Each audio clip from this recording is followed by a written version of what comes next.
वैष्णवेभ्यो नमो नमः। दुहत्ले जय श्री कृष्ण चैतन्य प्रभु नित्यानंद श्री अद्वैत गदाधर श्रीवासदि गौर भक्त वृंद। हरे कृष्ण कृष्ण कृष्ण हरे हरे, हरे राम राम राम हरे हरे। मूकं करोति वाचालं पंगुं लंघयते गिरिं यत्कृपातमहं वन्दे श्रीगुरुं दिनतारिणं परमानन्दमाधवं श्रीचैतन्य ईश्वरं। नमः ओं विष्णुपदाय कृष्णपृष्ठाय भूतले श्रीमते जयपताका स्वामी नित्य नामिने। नमः आचार्य पादाय निताय कृपा प्रदायिने गौरकथा धामदाय नगरग्राम तारिणे। उपस्थित समस्त गौर भक्त वृंदेर से चरण कमले आमार सश्रद्धा प्रणाम। आपनादेर कृपा भिक्षा चाइछे किछु बलार जन्य। केउ कथा बोलछेन एखाने?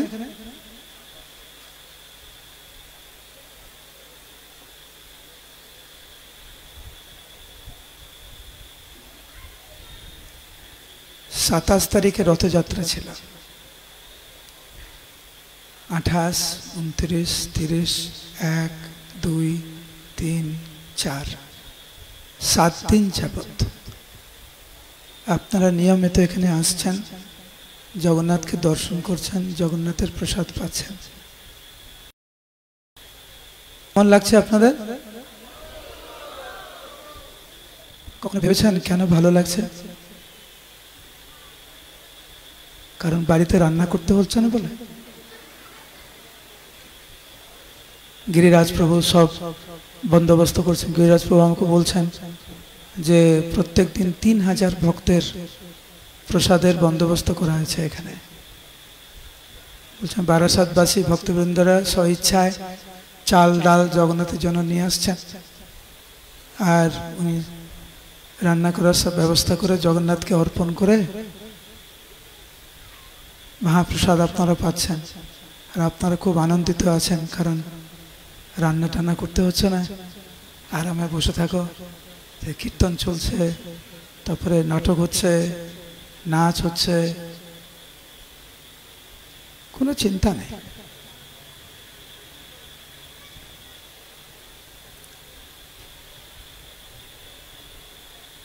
ভগবান জগন্নাথ উনি পতিত পাবন। এই পতিত পাবন শব্দটি ভগবান এবং ভগবানের সত্য প্রতিনিধি যেমন গুরুদেব, ওনার ক্ষেত্রে এই শব্দটি ব্যবহার করা হয়। পতিত পাবন শব্দটি হচ্ছে মানে অর্থ হচ্ছে যিনি পতিতদের পরিশুদ্ধকারী বা উদ্ধারকারী। তো আমরা ভগবানকে, ভগবানের শুদ্ধ ভক্তকে এইভাবে সম্বোধন করি। ভক্তিবিনোদ ঠাকুর উনি এই পতিত পাবন শব্দটি হরিনাম চিন্তামণিতে উনি বর্ণনা করেছেন। আমি শ্লোকটি বলছি, আর আমার পরে পরে আপনারা সবাই ভক্তিবিনোদ ঠাকুরের এই শ্লোকটি বলবেন। এই কারণে আপনারা কিন্তু 7 দিন যাবৎ জগন্নাথকে দর্শন করেছেন। জগন্নাথকে আপনারা কি বলেছেন শুধু ভগবান জানে। কি যে চেয়েছেন 7 দিন ধরে শুধু জগন্নাথ জানে। অনেকে হয়তো বলেছেন, হে প্রভু আমার পেটের ব্যথা, আমার হাঁটুর ব্যথা, আমার ছেলে মেয়ে কথা শুনছে না, চাকরি হচ্ছে না, ইত্যাদি ইত্যাদি, দয়া করে এগুলো আপনি সব ঠিক করে দেন। অনেকে মাথা নাড়ছে, তার মানে বোঝা যাচ্ছে এগুলোই চেয়েছে। কত দুর্ভাগ্য আমাদের, কতটা হতভাগা হলে ভগবানের কাছে এসে এই তুচ্ছ জিনিসগুলি আমরা চাই।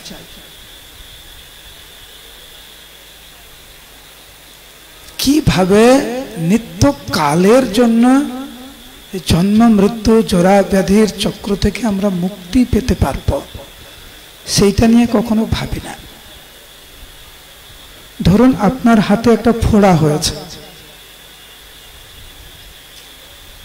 আর আপনি এইটি প্রার্থনা করছেন যে হে প্রভু এই শক্তি আমাকে দেন যাতে আমি ফু দিতে পারি, কারণ ফু দিলে একটু আরাম লাগে।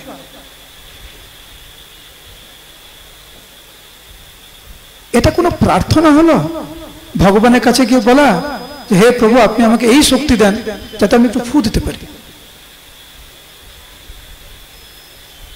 ভগবানের কাছে গিয়ে কোনো জাগতিক কোনো বিষয়ে চাওয়ার অর্থ হচ্ছে এই ফু দেওয়ার অর্থ।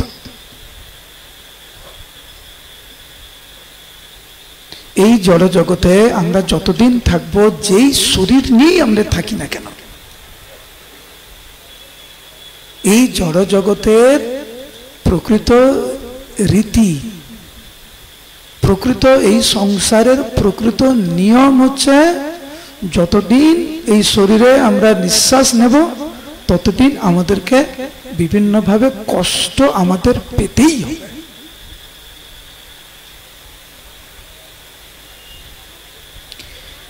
দেহ কেন্দ্রিক জীবন যাপন, পরিবার কেন্দ্রিক জীবন যাপন মানে হচ্ছে দুঃখ পাওয়া।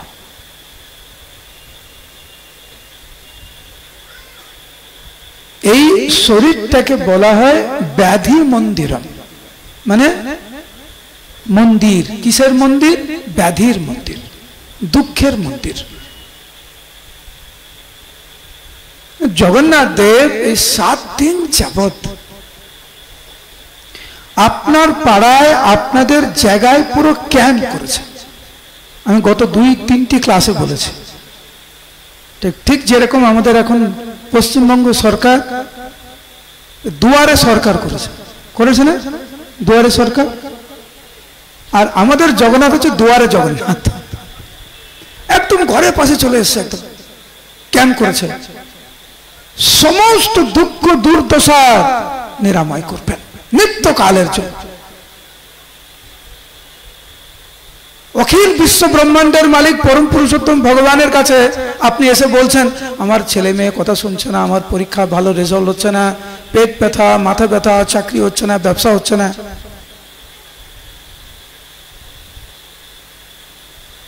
নাকি আপনি জগন্নাথকে বলবেন যে হে প্রভু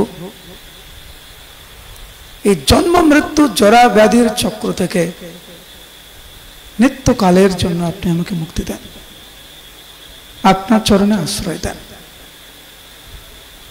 ধরুন আপনি জগন্নাথের কাছে গিয়ে বললেন আমার পেট ব্যথাটা ভালো করে দেন, জগন্নাথ পেট ব্যথা ভালো করে দিল, তারপর কান ব্যথা, তারপর মাথা ব্যথা, নাক ব্যথা, দাঁত ব্যথা, এই ব্যথা, ওই ব্যথা। সংসারে একটা রীতি আছে তো, একটা বিধির বিধান আছে তো। সংসারের রীতি হচ্ছে পুনরপি জননম পুনরপি মরণম পুনরপি জননী জঠরে শয়নম। বারবার মৃত্যু, বারবার জরা, বারবার ব্যাধি, বারবার জন্ম, বারবার মাতৃ জঠরে প্রবেশ। জন্ম মৃত্যু জরা ব্যাধি কোনটি আরামদায়ক না।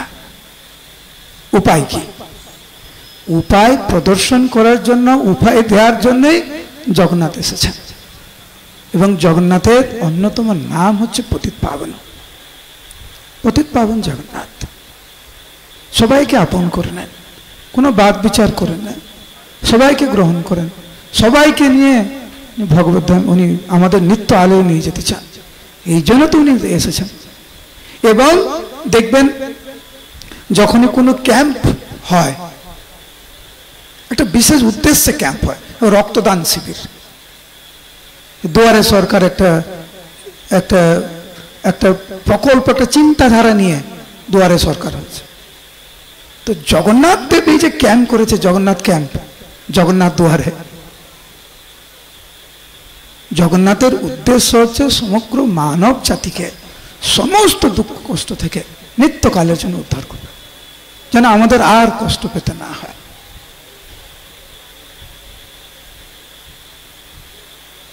সেই জন্য উনি বলছেন, আমার পরে পরে বলুন, আমি তো অধম, সবাই বলছে না, উচ্চস্বরে বলুন, আমি তো অধম, তুমি অধম তারণ,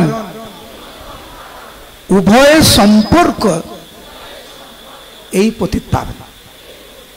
আমাদের সাথে জগন্নাথের সম্পর্ক হচ্ছে, উনি হচ্ছেন পতিত পাবন, আমি হচ্ছে পতিত। ভক্তিনাথ ঠাকুর খুব সুন্দর করে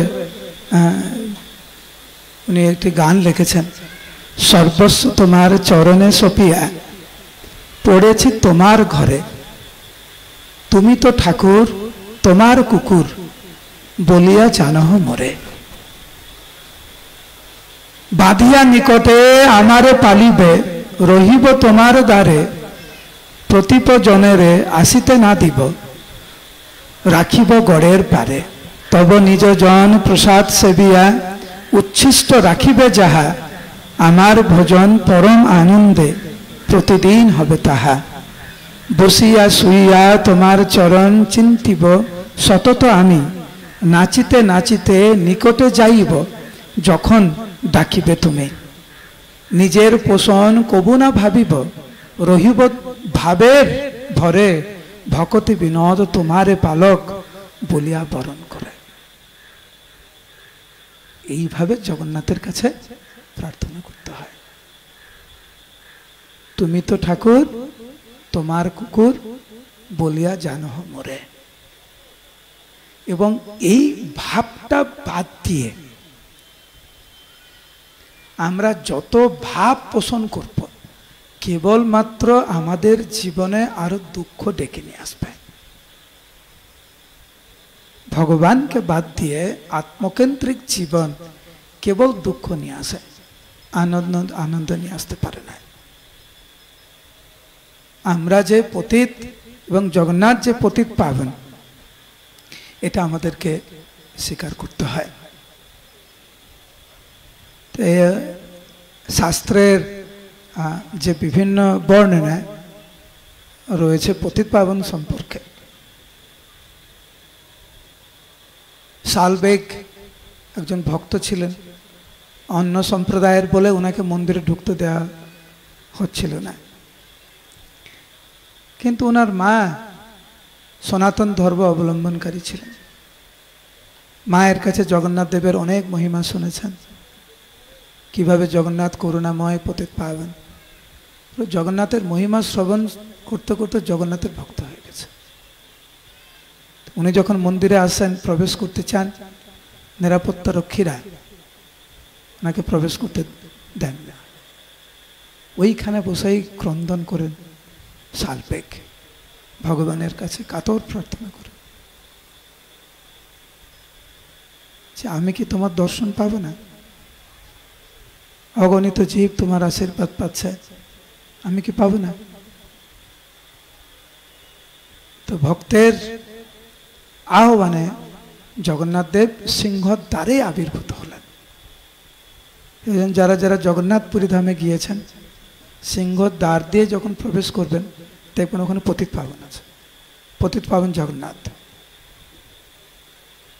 শালবেগকে দর্শন দেওয়ার জন্য বিভিন্ন স্থানে বিভিন্ন কাহিনী বর্ণনা, তার মধ্যে এটি অন্যতম, যে কিভাবে ভগবান জগন্নাথ শালবেগকে উনি দর্শন দিয়েছেন। ভক্তি সিদ্ধান্ত সরস্বতী ঠাকুরের একটি বিশেষ নির্দেশ, শিক্ষা। কারা কারা জগন্নাথকে দর্শন করেছেন হাত তুলুন তো আজকে, হাত নামান। আমি একটা উক্তি পড়ছি, শুনুন ভক্তি সিদ্ধান্ত সরস্বতী কি বলছেন। একবার ভক্তি সিদ্ধান্ত সরস্বতী ঠাকুর প্রভুপাদ হচ্ছেন আমাদের ইস্কনের প্রতিষ্ঠাতা আচার্য প্রভুপাদের গুরুদেব। তো উনি একবার কয়েকজন ভক্তকে নিয়ে জগন্নাথপুরী ধামে গিয়েছেন জগন্নাথকে দর্শন করতে। দর্শন পরে উনি বেরিয়ে এসেছেন, উনি জিজ্ঞাসা করছেন, তোমরা কি জগন্নাথকে দেখেছো? আপনারা সবাই হাত তুললেন, কারণ আপনারা ভাবছেন আপনারা জগন্নাথকে দেখেছেন।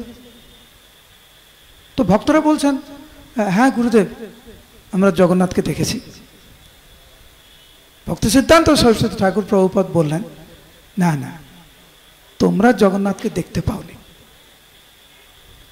জগন্নাথ তোমাদেরকে দেখেছে, তোমরা কি করে জগন্নাথকে দেখবে? এখানে একটা শব্দ ব্যবহার করেছেন।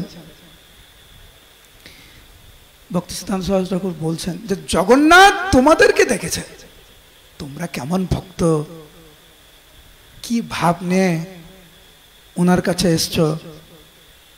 সাধারণত আমরা জগন্নাথের কাছে যাই ব্যবসা করতে, 10 টাকা 20 টাকা 100 টাকা প্রণামী বক্সে দিয়ে, প্রভু এই 100 টাকা রইল, এখন আপনি আমার লটারিটা ঠিক করে দেন, আমার শরীর খারাপ হয়েছে, আমার এটা হচ্ছে না, আমার ওটা হচ্ছে, এগুলো ঠিক করে দেন। ব্যবসা। ভক্তি সিদ্ধান্ত সরস্বতী ঠাকুর বলছেন যে জগন্নাথ দেব তোমাদেরকে দেখছে, তোমরা কেমন ভক্ত, কতটা বিশুদ্ধ জীবন তোমরা করছো, এবং ভক্তি জীবনে কতটা তোমরা এগিয়েছ সেটা তোমাদেরকে দেখছেন। জগন্নাথ হচ্ছেন দ্রষ্টা, যিনি দেখেন, আর আমরা হচ্ছি দৃশ্য, যাকে দেখা হয়। ভক্তিবিনোদ ঠাকুর একটা গান একটা আমরা পড়লাম না এক্ষুনি, সর্বস্ব তোমার চরণে সপিয়া। যখন আমাদের ওই মনোভাব আসবে, তখন যথার্থরূপে আমরা জগন্নাথ দেবকে দর্শন করতে পারব। আজকে গিরিরাজ প্রভু যদি বলতেন যে কোনো প্রসাদ নেই, কিন্তু দুপুরে কিন্তু প্রসাদ নেই, অনুষ্ঠানের পরে কিন্তু প্রসাদ নেই, কয়জন যে এসে এতক্ষণ বসে থাকতো এখানে সন্দেহ আছে।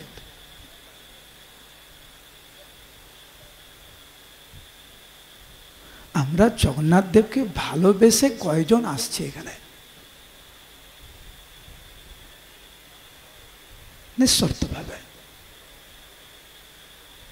ভালোবাসা শব্দটি আমরা যখন ব্যবহার করি, আমাদের ভালোবাসা এতটা দূষণ, এতটা দূষিত, তো বেশিরভাগ স্বার্থ ওখানে জড়িয়ে থাকে ভালোবাসার। যখন জগন্নাথের ক্ষেত্রে আমরা ভালোবাসা শব্দটি আমরা ব্যবহার করি, নিঃশর্ত ভালোবাসা কয়জনের। তো ভক্তি সিদ্ধান্ত সরস্বতী ঠাকুরের এই উক্তিটি সত্যিকার খুব অদ্ভুত। সেখানে বর্ণনা করা হয়েছে কিভাবে ভক্তি সিদ্ধান্ত সরস্বতী ঠাকুর জগন্নাথ দেবের বেশি কাছে গিয়ে দর্শন করতেন না, ঠিক যেরকম মহাপ্রভু অনেক দূর থেকে গরুর দেবের কাছ থেকে জগন্নাথ দেবকে দর্শন করতেন। ভক্তি সিদ্ধান্ত সরস্বতী ঠাকুরের ভক্তি সিদ্ধান্ত সরস্বতী ঠাকুর প্রভুপাদের একটি মনোভাব ছিল যে আমি তো পতিত, জগন্নাথ দেব আমার দিকে তাকাবে কেন? কিন্তু আমি যদি গরুর দেবের পাশে দাঁড়াই, গরুর দেব ভগবানের সত্য ভক্ত, ভগবানের বাহন, জগন্নাথের বাহন, ওনার পাশে যদি দাঁড়াই, যদি জগন্নাথ একটু দেখেন, ভক্তের জগন্নাথের সামনে গিয়েছেন। মহাপ্রভুর সামনে বিনম্র চিত্তে মহারাজ প্রতাপ রুদ্র যখন ঝাড়ুদার রূপে জগন্নাথের সামনে নিজেকে অর্পণ করলেন, জগন্নাথ ওনাকে গ্রহণ করেছেন এবং মহাপ্রভু ওনাকে গ্রহণ করেছেন।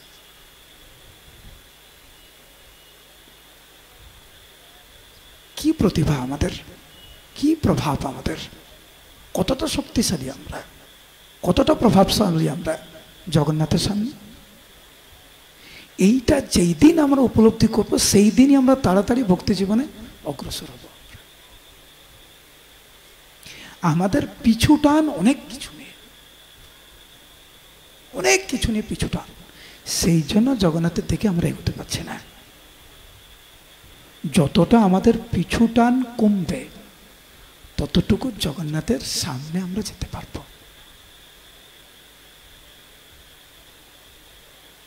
যারা ইস্কনের ভক্ত,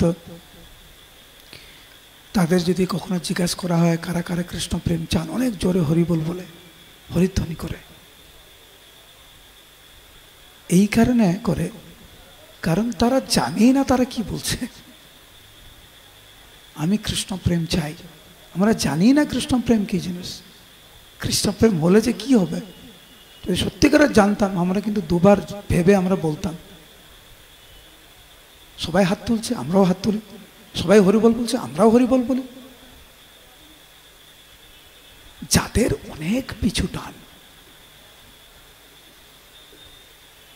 তারা কৃষ্ণ প্রেম সম্পর্কে আমাদের কতটা জ্ঞান আছে। তো ভক্তি সিদ্ধান্ত সরস্বতী ঠাকুরের এই যে মনোভাব যে আমি জগন্নাথের সামনে কি করে চাই, আমি গরুরদেবের পাশে থাকি। কৃষ্ণ সে তোমারও তুমি দিতে পারো, তোমারও শকতি আছে, আমি তো কাঙাল কৃষ্ণ কৃষ্ণ বলি ধাই তপ পাছে পাছে। আমি ভগবানের শুদ্ধ ভক্তের চরণে থাকবো, পাশে থাকবো, তাহলে জগন্নাথের কৃপা আশীর্বাদ হবে।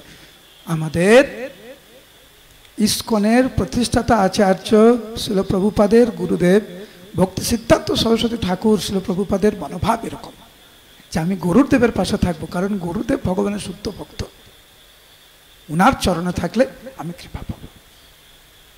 এটি হচ্ছে একটি ভক্তের মনোভাব। এই সংসারে আমরা যতদিন থাকবো কোনো দিন কোনো পর্যায়ে কোনো পরিস্থিতিতে ভগবানকে বাদ দিয়ে আমরা ভালো থাকতে পারবো না, সম্ভব নয়। অনিত্য বস্তুকে নিয়ে আমরা কি করে ভালো থাকবো? যাদের চরণে ভক্তি সিদ্ধান্ত সরস্বতী ঠাকুরের এই যে শিক্ষা, গুরুদেবের পাশে থাকা, উনার চরণে থাকা, তাহলে জগন্নাথের চরণে আমরা পৌঁছাতে পারবো। ঠিক সেই রকম এই রথযাত্রার অন্যতম মূল উদ্দেশ্য হচ্ছে ভক্তের চরণে আশ্রয় গ্রহণ করে থাকা। মহারাজ প্রতাপরুদ্র, সার্বভৌম ভট্টাচার্য, কাশী মিশ্র ইত্যাদি ভক্তের চরণে পূর্ণরূপে আত্মসমর্পণ করেছিলেন। সেই জন্য উনি মহাপ্রভুর আশীর্বাদ পেয়েছেন। একটি হচ্ছে তীব্র বাসনা, ভগবানকে পাওয়ার তীব্র বাসনা, যেন তেন প্রকারে না আমি কোনো না কোনো ভাবে ভক্ত হবই হব, যত বাধা বিপত্তি আসুক আমার জীবনে। এই রকম মনোভাব যখন কারুর থাকে, ভগবান বলছেন তদা আমি বুদ্ধি যোগম তম ইয়েন মাম উপায়ান্তিতে, আমি তখন সেই ভক্তকে সেই জ্ঞান দেই, সেই বুদ্ধি দেই, সেই পরিকাঠামো দেই, সেই পরিস্থিতি আমি প্রদান করি যার মাধ্যমে সে আমার কাছে আসতে পারে। কিন্তু প্রথমে আমাদের সেই তীব্র বাসনা দরকার। শুধু একটু আলু পোস্ত করার জন্য কত পরিশ্রম করতে হয়? পোস্তটা কেনার জন্য তো পয়সা লাগে, সে পয়সাটা তো পরিশ্রম করে নিয়ে আসতে হয়। যিনি আলু আপনি দোকান থেকে কিনছেন, চাষিরা কত কষ্ট করে সেটা চাষ করে, যারা পোস্ত চাষ করছে কত কষ্ট করে পোস্ত চাষ করে, আপনারা অর্থ উপার্জন করে সেইটা দিয়ে আপনারা কিনে নিয়ে আসেন। তারপরে পোস্ত বাটা, আলু কাটা, এটা ওটা কত কিছু। কেন? একটু আলু পোস্ত খাবো, তার পিছনে কত ইতিহাস। ভগবানের ভক্ত হতে চান, পরিশ্রম করবেন না? আলু পোস্ত খেতে চান, পরিশ্রম করছেন। ডাক্তার হবেন, ইঞ্জিনিয়ার হবেন, ধনী লোক হবেন, প্রভাবশালী হবেন, কত পরিশ্রম করছেন। তো সাধারণ একটু আলু পোস্ত খাওয়ার জন্য, ডাক্তার হওয়ার জন্য এত পরিশ্রম। অখিল বিশ্ব ব্রহ্মাণ্ডের মালিক পরম পুরুষোত্তম ভগবানের চরণে আত্মসমর্পণ করতে চাইছেন, জীবনের অন্তিমে ভগবত ধামে যেতে চাইছেন। ত্যাগ করবেন না? সাধনা করবেন না? তপস্যা করবেন না? অধ্যয়ন করবেন না? এই শিক্ষা দেওয়ার জন্যই জগন্নাথের রথযাত্রা। জগন্নাথ একদম বাড়ির পাশে এসে আমাদেরকে শিক্ষাটা দিয়ে যাচ্ছেন। যদি আমরা ভালো থাকতে চাই তাহলে পূর্ণরূপে জগন্নাথ দেবের চরণে আমাদের আত্মসমর্পণ করতে হবে। তো আপনারা তো সবাই জানেন জগন্নাথপুরী ধাম, অনেকে গিয়েছেন। কারা কারা জগন্নাথপুরী ধামে গিয়েছেন হাত তুলুন। অনেক ভক্ত গিয়েছেন। কারা কারা যাননি হাত তুলুন। যারা যারা যাননি আমি একটা সহজ উপায় বলে দিচ্ছি। এখান থেকে মাত্র 80 কিলোমিটার, 80-90 কিলোমিটার। পুরীধাম এখান থেকে 600 কিলোমিটার, 600-700 কিলোমিটার। আরেকটি পুরীধাম আছে, একই ফল পাবেন, এখান থেকে মাত্র 70-80 কিলোমিটার, মায়াপুরে, রাজাপুরে। মহাপ্রভুর সময় একজন ভক্ত ছিলেন, জগদীশ গাঙ্গুলী নাম। মহাপ্রভুর অত্যন্ত প্রিয় ভক্ত। প্রত্যেকটি বছর অন্যান্য ভক্তদের সাথে উনি পুরীধামে যেতেন, জগন্নাথকে দর্শন করতেন, মহাপ্রভুকে দর্শন করতেন। তখনকার দিনে এরকম তো যানবাহন ছিল না, সবাই হেঁটে হেঁটে যেতেন, অনেক দিন লাগতো পুরীতে হেঁটে হেঁটে যেতে। 400-500 ভক্ত একত্র সব পুরীতে যেতেন। জগদীশ গাঙ্গুলী একবার কি হলো, কয়েকবার গিয়েছেন, হঠাৎ দৈবক্রমে ওনার এমন রোগ হলো যে উনি অন্ধ হয়ে গেলেন।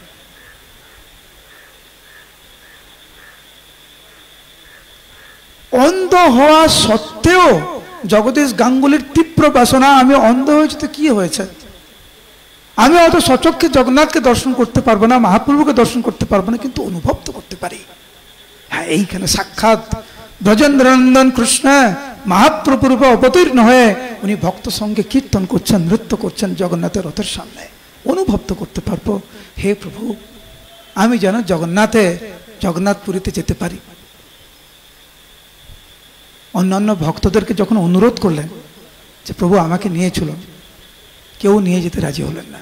এই অন্ধ লোককে এত কষ্ট করে 700 মাইল কে নিয়ে যাবে, 700 কিলোমিটার কে নিয়ে যাবে, কেউ নিয়ে গেলেন না।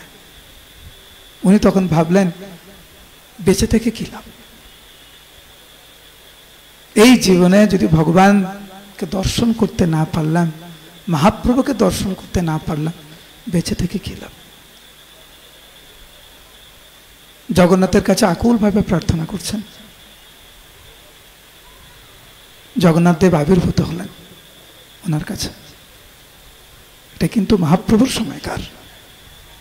সে বললেন, গঙ্গার তীরে এই কাঠ ভেসে আসবে, তুমি গিয়ে যখন স্নান করবে কাঠটি তোমাকে স্পর্শ করবে, ওই কাঠটি নিয়ে আসো। অমুক ব্যক্তির কাছে যাবে যার কুষ্ঠ রোগ হয়েছে, তাকে বলবে, সে হচ্ছে কারুকার্য খুব ভালো জানে, কাঠের কাজ, তাকে বলবে আমার মূর্তি বানাতে, তাকে বলো সে যদি আমার বিগ্রহ তৈরি করে তার কুষ্ঠরোগ সেরে যাবে। জগদীশ গাঙ্গুলী সকালবেলা গেলেন, গঙ্গা থেকে কাঠটি নিয়ে আসলেন সাহায্যে অন্যদের। যখন সে ব্যক্তিকে বললেন যার কুষ্ঠরোগ হয়েছে, তো জগন্নাথ দেব বলেছেন আপনিই পারবেন জগন্নাথের বিগ্রহ তৈরি করতে। উনি বললেন, তুমি পাগল নাকি, তুমি দেখছো না আমার পুরো হাত পুরো পচে গেছে, আমি সম্ভব না। উনি বললেন যে জগন্নাথ দেব বলেছেন যদি আপনি করেন আপনার কুষ্ঠরোগ সেরে যাবে। উনি হাতুড়ি তুললেন, যন্ত্রপাতি তুললেন, যন্ত্রপাতি তুলতে পারছে না, যন্ত্রপাতি তুলছে, ঠপ ঠপ করে রক্ত পড়ছে, পুঁজ পড়ছে। জগন্নাথ দেব বলেছেন, জগন্নাথ দেবের প্রতি বিশ্বাস, বিশ্বাসে মিলয় বস্তু তর্কে বহুদূর। যদি অগাধ বিশ্বাস না থাকে ভগবানের প্রতি, শাস্ত্রের প্রতি, আমরা তো এগোতে পারবো না। আপনারা এখানে বসে আছেন কারণ আপনাদের বিশ্বাস এখন ভূমিকম্প হবে না, এই প্যান্ডেলে এখন আগুন লাগবে না, সেই বিশ্বাস কিন্তু আপনাদের আছে। আপনার এখন যে মৃত্যু হবে না, এখন যে আপনার হার্ট অ্যাটাক হবে না, তার বিশ্বাস কিন্তু আপনার আছে। একজনকে বিশ্বাস করে ভালোবেসেছেন, একজনকে বিশ্বাস করে বন্ধুত্ব পাঠিয়েছেন, একজনকে বিশ্বাস করে তাকে আশ্রয় দিয়েছেন। দেখবেন অনেক সময় সে বিশ্বাস হচ্ছে বিশ্বাসঘাতকতায় পরিণত হয়, প্রতারিত হই আমরা। সবচাইতে বেশি প্রতারিত হই আমরা নিজের আপনজনদের কাছে। স্বামী, স্ত্রী, পুত্র, কন্যা, কাকা, কাকি, জ্যাঠা, জেঠি, সবচাইতে যারা নিকট আত্মীয় তারাই বেশি দুঃখ দেয়। কেন? আমরা বেশি বিশ্বাস করে ফেলেছি। আসল বিশ্বাস যে কোথায় রাখবো? যে আমাকে কোনোদিন প্রতারিত করবে না, আমাকে ভুল বুঝবে না। পেয়েছেন কারুকে জীবনে কোনোদিন? কারুকে এমন ভালোবেসেছেন যে আপনাকে কখনো ভুল বুঝেনি? জীবনে কাউকে দেখেছেন যে আপনাকে কখনো খাটো করেনি অন্যের সামনে? আপনার বিরুদ্ধে কোনো কথা বলেনি, আপনার যতই আপন হোক? সম্ভব না। ভগবান ওইভাবে জগৎ সৃষ্টি করেন, আপনি কোথায় পাবেন? ভগবানের প্রতি পূর্ণ বিশ্বাস রাখতে হয়। ভগবান কখনো ঠকাবে না, কারণ ভগবান আমাদের নিত্য প্রভু। আর এই জড়জগতে যত সম্পর্ক রয়েছে মাত্র কয়েকদিনের জন্য। শুনতে খুব খারাপ লাগছে কথাটা, কিন্তু বাস্তব হচ্ছে কি, যাদের সাথে আমাদের পরিচয় আছে কয়েকদিনের পরিচয়, যার সাথে বিবাহ হয়েছে, যারা আমাদের পুত্র কন্যা, দেখবেন একটা ডেট আছে, কিন্তু এই ডেটে বিবাহ হয়েছে, এই ডেটে আপনার পুত্র কন্যা এসছে, এই ডেটে আপনার জন্ম হয়েছে। যেদিন যেইটা ডেট দিয়ে শুরু হয় না, সেই ডেট শেষ হবেই হবে। যত সাহি ধ্রুবম মৃত্যু ধ্রুবম জন্ম মৃত্যুস্য। যার জন্ম হয়েছে তার মৃত্যু হবে, যার মৃত্যু হয়েছে তার জন্ম হবে, স্বাভাবিক। কারণ শরীরটা তো বেশি দিন থাকবে না, শরীর শেষ, সব শেষ।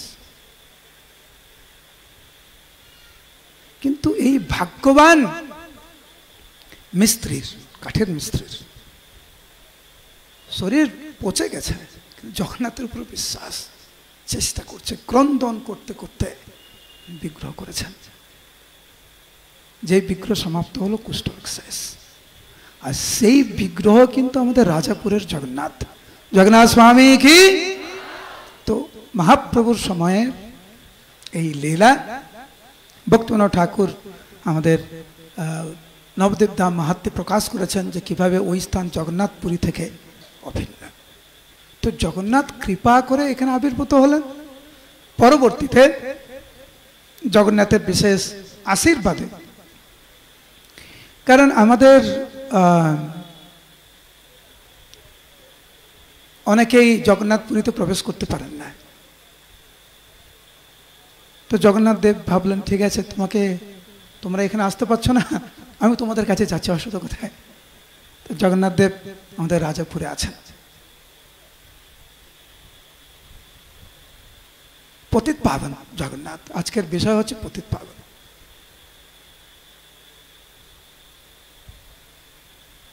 আমরা আলোচনা করি শাস্ত্রে এরকম বর্ণনা যে কিভাবে একজন ভক্ত জগন্নাথকে বলছেন যে হে প্রভু, আপনার অনেক নাম, পতিত পাবন আপনার নাম। যখন আমি শুনি আপনার নাম পতিত পাবন, তখন আমি ভাবি আমার কি হবে। কেন? আমি জানি আমি পতিত, কিন্তু মানতে পারি না আমি পতিত। আমরা সবাই পতিত জীব, জিজ্ঞাসা করুন আমি অমুক ব্যক্তি, আমি তুমুক ব্যক্তি। তো আমরা জানি আমাদের দুরবস্থা, মানতে পারি না। কিন্তু এই যে নাম জগন্নাথ, জগতের নাথ, মানে উনি আমারও নাথ, এই জগতের বাসিন্দা। আমি ভালো হই খারাপ হই এই জগতেরই বাসিন্দা।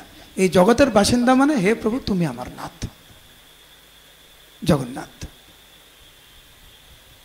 তো আমাদের রাজাপুরের যে জগন্নাথ রয়েছেন, পতিত পাবন রূপে উনি ওখানে অবস্থান করছেন। কোনো বাদ বিচার না করে সবাইকেই উনি কৃপা করছেন। এবং দেখবেন আমাদের ইসকনে একটি বই বেরিয়েছে, যেখানে বিভিন্ন ভক্ত তাদের সাথে জগন্নাথ দেবের যে বিভিন্ন লীলা এটা প্রকাশ করেছেন, ভক্তরা প্রকাশ করেছেন। আমাদের নৃসিংহদেবের প্রধান পূজারী যিনি ছিলেন, আমাদের সবার পূজনীয় আরাধ্য শ্রীপাদ পঙ্কজাঙ্গি প্রভু, এই গ্রন্থটি উনি প্রকাশ করেছেন। সেখানে অনেক লীলা সেখানে উনি প্রকাশ করেছেন। তো একটি লীলা, একজন দুধওয়ালা সে জগন্নাথকে দুধ দিত। তখনকার আমাদের মায়াপুর এত বড় গোশালা ছিল না, ছোট গোশালা, সব জায়গায় দুধ পৌঁছানো সম্ভব ছিল না দেওয়ার। তো একজন স্থানীয় একজন ঘোষ সে জগন্নাথকে দুধ দিতেন। তো একদিন সেই দুধওয়ালা আমাদের মন্দিরের যে প্রহরী প্রহ্লাদ প্রভু, তাকে বলছে, আমার আজকাল দিন খুব খারাপ যাচ্ছে জানো। তো প্রহরী জিজ্ঞাসা করছে, প্রহ্লাদ জিজ্ঞাসা করছে, কেন? না, আমি প্রত্যেকটা দিন প্রায় 40 লিটার দুধ নিয়ে আমি বাজারে যাই, বাড়ি থেকে যখন বেরোই দুধটা ঠিকঠাকই থাকে, কিন্তু যেই বাজারে আমি পৌঁছাই দুধটা কেটে যায়। কি যে হচ্ছে কয়েকদিন ধরে আমি বুঝতেই পারছি না। তখন প্রহ্লাদ বলছে, তুমি জগন্নাথের জন্য দুধ দাও না প্রত্যেক দিন? বলছে, হ্যাঁ আমি প্রত্যেকদিন দুধ দিই। একটা কথা জিজ্ঞাসা করছি, সত্য কথা বলবে? না, সত্য কথা বলবো। তুমি যে জগন্নাথকে যে দুধটা দাও, সে দুধে জল মিশাও না? অনেক ভেজাল দাও? বলছে, সত্যি কথা, আমি দুধে জল মিশাই। জগন্নাথের সাথে তুমি প্রতারণা করছো। তুমি জগন্নাথকে খাঁটি দুধ দিয়ে দেখো না, দুধ খাঁটি কিনা। আগে, এখন ওইরকম নৌকা নেই। আগে যারা পুরোনো মায়াপুরে যারা গিয়েছেন, আমাদের মায়াপুর থেকে নবদ্বীপ যেতে এই বৈঠা দেওয়া নৌকা ছিল, এই ভটভটি ছিল না। আমি যখন আসি তখন সব এই বৈঠা দিয়ে নৌকা পেরোতাম আমরা। তারপরে পরে ভটভটি এসে, এখন তো লঞ্চ এসে গেছে। তখন আমরা দেখতাম মায়াপুর থেকে যে সমস্ত ঘোষরা নবদ্বীপে যেত দুধ বিক্রি করতে যেত, সকালে যান, ওটা দেখা যায়। এখন দেখা যায় কিনা জানি না, আমি তো কম যাই এখন, আগে যেতে হতো বিভিন্ন সেবার জন্য। আমরা দেখতাম যে ঘোষ প্রভুরা ওই যখন গঙ্গার প্রতি যাচ্ছে, তো গঙ্গা দেবীকে একটু দুধ দেওয়া দরকার অর্পণ করার জন্য। তো দিত একটুখানি দুধ, তারপরে গঙ্গা দেবী থেকে প্রসাদ নেবে, তো দেবে একটুখানি দুধ আর জল নেবে এতটা, নিয়ে একদম দুধের মধ্যে মিশিয়ে দেবে। তো প্রহ্লাদ প্রভু ওনাকে বলছেন, দুধওয়ালাকে বলছেন, জগন্নাথের জন্য যে দুধ তুমি দাও, ওটা তুমি জল মেশা, ওটা করো না, ওটা করে দেখো, শুদ্ধ বিশুদ্ধ দুধ তুমি জগন্নাথকে দাও। তো তারপর দিন থেকে সেই দুধওয়ালা খাঁটি দুধ জগন্নাথকে দিত, আর তার দুধ কখনো কাটতো না বাজারে গিয়ে। এটা একটা লীলা ঠিক, কিন্তু আমাদের জীবনে কিন্তু প্রত্যেকের জন্য একদম বাস্তব। জগন্নাথের প্রতি টান আমাদের কতটা খাঁটি, কতটা ভেজাল। ইয়থামম প্রপদ্যন্তে তাম সতৈব ভজাম্যহম। যে যেইভাবে জগন্নাথের চরণে আত্মসমর্পণ করবে, জগন্নাথ দেব সেইভাবে প্রতিদান দেবে। তো আমরা যদি লক্ষ্য করি জগন্নাথ দেব কত কৃপালু। জগন্নাথ দেব আমাদের জগন্নাথপুরী ধামে কতক্ষণ জেগে থাকেন। আমাদের ইস্কনের যে কোনো মন্দিরে যান, 1টার সময় মন্দির বন্ধ হয়ে যায়, কিন্তু আবার 4টার সময় খোলা, 8:30টার সময় মন্দির বন্ধ হয়ে যায়, রাত্রিবেলা 4:30টার সময় খুলে। তো ভগবান অনেকক্ষণ বিশ্রাম নেন। কিন্তু জগন্নাথপুরী ধামে জগন্নাথ জেগে থাকেন 21 ঘন্টা। 21 ঘন্টা মন্দির খোলা থাকে, 21 ঘন্টা। 21 ঘন্টা জগন্নাথ দেব দর্শন দিয়েই যাচ্ছে। আর 3 ঘন্টা যে মন্দির বন্ধ থাকে, সেটাও কিন্তু দেবতাদেরকে উনি দর্শন দেন। মহারাজ ইন্দ্রদুম্ন যখন জগন্নাথের কাছে পুরো আত্মসমর্পণ করলেন, জগন্নাথ আবির্ভূত হলেন গুন্ডিচাতে। এই যে আপনারা যেখানে বসে আছেন, এই মুহূর্তে এটাকে গুন্ডিচা বলে। গুন্ডিচা মানে হচ্ছে, গুন্ডিচা হচ্ছে মহারাজ ইন্দ্রদ্যুম্নের স্ত্রীর নাম গুন্ডিচা দেবী। সেটা কিন্তু জগন্নাথের আবির্ভাব স্থান, জন্মস্থান।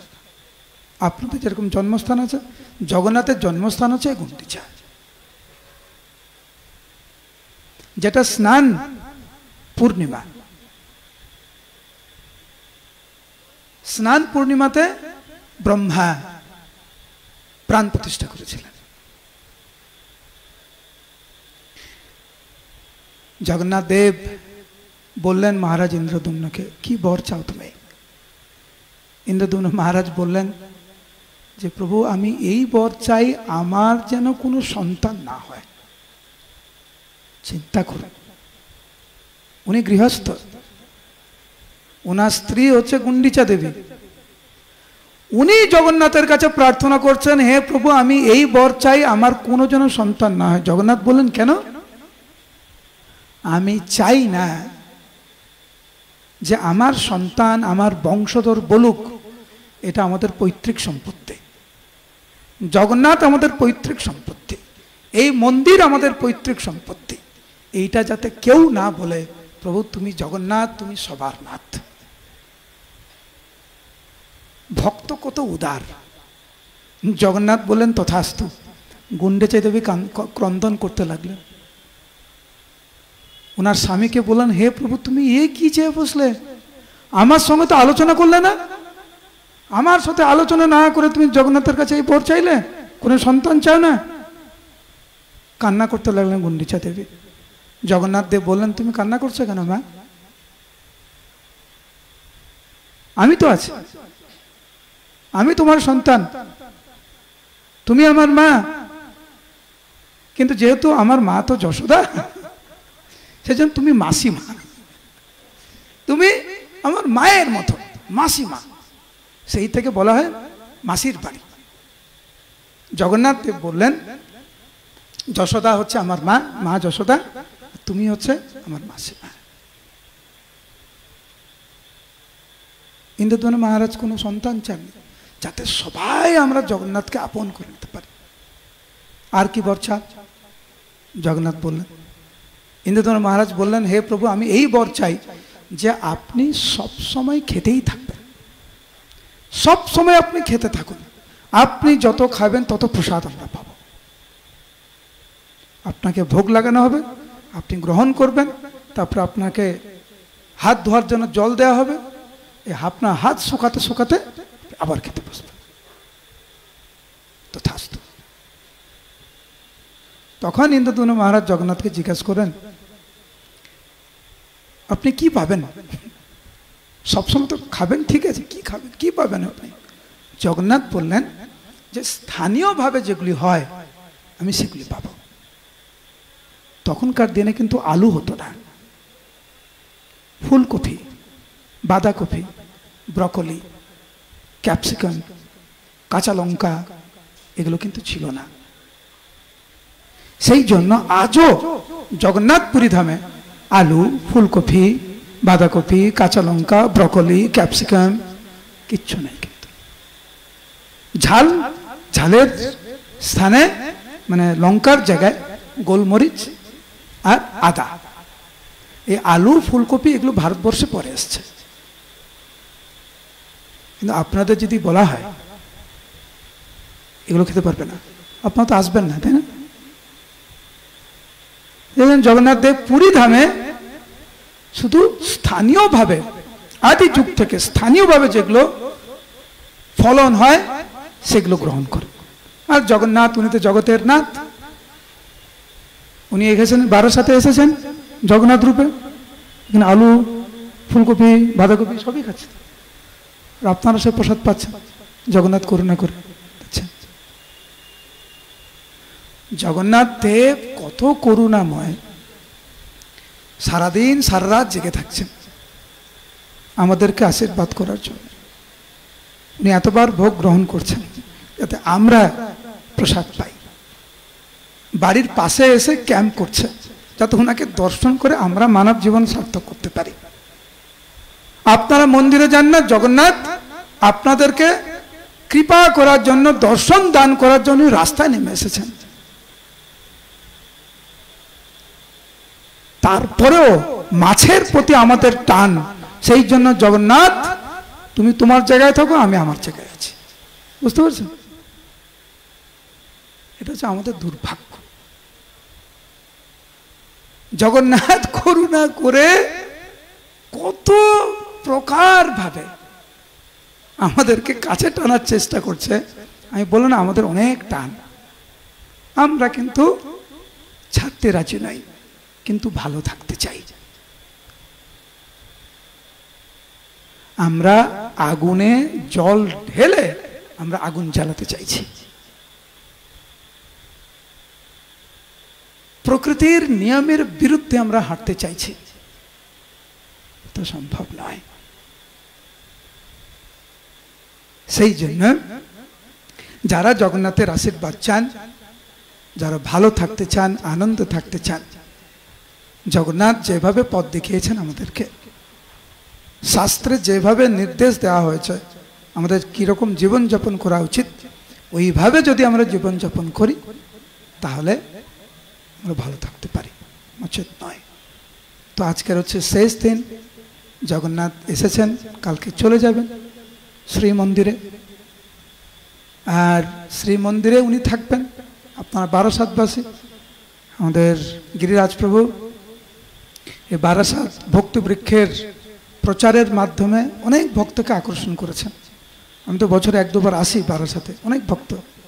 তো জগন্নাথের বিশেষ আশীর্বাদ, আপনারা আশীর্বাদ গ্রহণ করছেন, খুব ভালো।